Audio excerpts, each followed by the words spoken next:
اعوذ باللہ من الشیطان الرجیم بسم اللہ الرحمن الرحیم۔ السلام علیکم۔ جیسا کہ آپ کو نظر آ رہا ہے، آج ہم آپ کو ماں کی بد دعا کا ایک واقعہ سنائیں گے۔ خراسان جو کہ ایران کا ایک شہر ہے، اس میں ایک ڈرائیور رہتا تھا جس کی مالی حالت بہت خراب تھی، یعنی ابتر تھی۔ ایک دن میں نے دیکھا اس کا کسی اور گاڑی کے ساتھ ایکسیڈنٹ ہو گیا ہے۔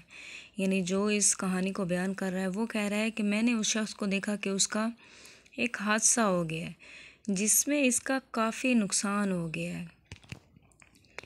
اسے ہمیشہ اسی طرح کے نقصان دینے والے حادثات پیش آتے رہتے تھے۔ وہ شخص کھڑا ایکسیڈنٹ کا منظر دیکھ رہا تھا۔ میں نے اس کے قریب جا کر پوچھا کہ آخر کیا وجہ ہے جو تمہارے ساتھ اکثر اس طرح کے برے واقعات پیش آتے رہتے ہیں؟ اس نے ایک ٹھنڈی آہ بھری اور بولا، میری بدقسمتی اور بدحالی کی اصل وجہ میری ماں کی بد دعا ہے۔ میں مشہد کا ایک امیر ترین شخص تھا۔ جیسا کہ عام طور پر ہوتا ہے کہ روپیہ پیسہ زیادہ ہو جانے پر لوگ راہ راست سے بھٹک جاتے ہیں۔ میں بھی اپنی مال دولت کے نشے میں غرور اور عیش و عشرت میں غرق تھا۔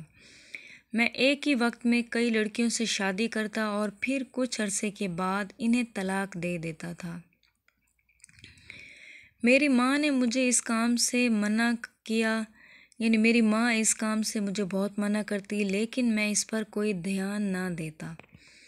ایک دفعہ میں نے ایک لڑکی سے شادی کی۔ کچھ عرصہ گزر جانے کے بعد میں نے اسے طلاق دینے کا ارادہ کیا تو میری ماں نے مجھے اس سے روکا اور مجھے برا بھلا کہا۔ مجھے ماں کی اس سرزنش پر بہت غصہ آیا اور میں نے ان کی نصیحت پر عمل کرنے کے بجائے ان کی زبردست پٹائی کر دی اور کہا، تم میرے کاموں میں مداخلت کیوں کرتی ہو؟ اس موقع پر میری ماں نے مجھے بد دعا دی اور میری زب و حالی کا آغاز ہو گیا، یعنی میری بدحالی کا آغاز ہو گیا۔ جس رات میں نے ماں کو مارنے کی جسارت کی، اس رات میں نے خواب میں دیکھا کہ میرے پورے بدن پر جوؤں نے حملہ کر دیا ہے۔ میں خوف زدہ ہو کر جاگ گیا۔ اگلی صبح ٹیلی فون کی گھنٹی بجی۔ میں نے فون اٹھایا تو مجھے اطلاع دی گئی کہ ایران آنے والے جس بحری جہاز میں میرا سارا مال تھا وہ سمندر میں ڈوب گیا ہے۔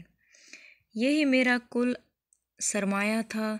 مجھے معلوم ہو گیا کہ اب میں تباہ و برباد ہو چکا ہوں۔ ظہر تک میرے دیوالیہ ہونے کی تمام لوگوں اور قرض خواہوں کو خبر ہو چکی تھی۔ وہ سب لوگ آ کر میرے گھر کا سامان اٹھا کر لے گئے، یہاں تک کہ میرے پاس رات کے کھانے کے لیے بھی کچھ نہ بچا۔ اس کے بعد بہت مشکلوں سے میں نے ایک پرانی گاڑی قرض پر خریدی تاکہ اس کے ذریعے اپنا نظام زندگی چلا سکوں، مگر ماں کی بد دعا نے میرا پیچھا نہ چھوڑا۔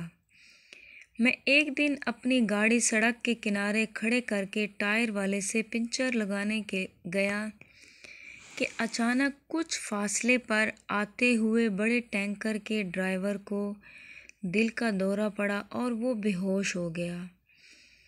وہ بڑا ٹینکر میری گاڑی سے ٹکرایا جس سے میری گاڑی مکمل طور پر تباہ ہو گئی۔ اس ٹکر سے ٹینکر ڈرائیور دوبارہ ہوش میں آ گیا۔ لگتا تھا یہ سب کچھ صرف مجھے نقصان پہنچانے کے لیے ہوا ہے۔